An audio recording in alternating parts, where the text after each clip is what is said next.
কান্দির কণ্ঠ বিনাপানি সম্মান 2024 সৌজন্যে দিল্লি গ্রুপ রক্তিম বিভাগের পক্ষ থেকে এই বছর কান্দি মহকুমায় সেরার সেরা যে শিরোপা ছিনিয়ে নিচ্ছে মুর্শিদাবাদ জেলার ভরতপুর 1 নম্বর ব্লকের অন্তর্গত জজান এলাকার যে সর্বমঙ্গলা মন্দির সংলগ্ন পুজো কমিটি রয়েছে। সেই পুজো কমিটির সদস্যবৃন্দদের হাতে আমি এক্ষুনি তুলে দেবো পুরস্কারটি।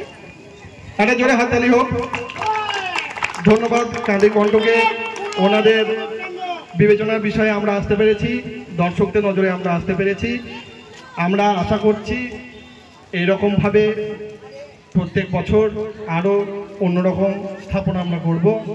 মা সরস্বতীর কাছে আমাদের প্রার্থনা এটুকুই, আমাদের ক্লাবের সমস্ত সদস্য সশরীরে সুস্থ থাকুক, তাহলে আগামী বছর এর থেকেও বড় আমরা একটা উপস্থাপনা আনতে চলেছি। একটা হাততালি।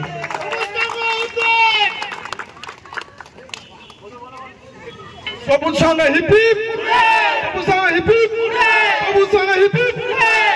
আমি একটু দিল্লি গ্রুপের যারা সদস্য রয়েছে তাদের সঙ্গে কথা বলবো। দাদা কি বলবেন পুরস্কার তুলে? আমরা দিল্লি গ্রুপের থেকে জজান এসছি, হ্যাঁ, তো এখানে আমরা এসে খুব আনন্দিত হচ্ছি যে আমরা দিল্লি গ্রুপের তরফ থেকে এখানে প্রাইজটা তুলে দিতে সমর্থন হয়েছে। আমরা দিল্লি গ্রুপের যে কান্দির কণ্ঠ দিল্লি গ্রুপের সঙ্গে যুক্ত আছে, সেই আমরা এখানে পৌঁছে। ভিডিও হচ্ছে তো তুমি তাই। এবার আমি আরো এক সদস্যের কাছে চলে যাব। দাদা কি বলবেন, কতটা খুশি? আমরা এতে খুবই আনন্দিত এবং খুবই খুশি হয়েছি।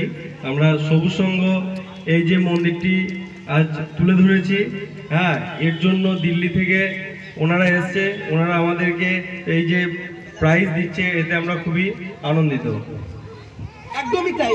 খুশির আবহে এই মুহূর্তে জজানের যে সবুজ সংঘ সর্বমঙ্গলা মন্দির সংলগ্ন এলাকার সেই সবুজ সংঘের সদস্যরা কান্দির কণ্ঠ বিনাপানি সম্মান কান্দি শহরে আরো একটি পুরস্কার যেটি আছে কে পাচ্ছে দেখবার জন্য অবশ্যই চোখ রাখুন রক্তিম ব্লগের ফেসবুক পেজ এবং ইউটিউব চ্যানেলে।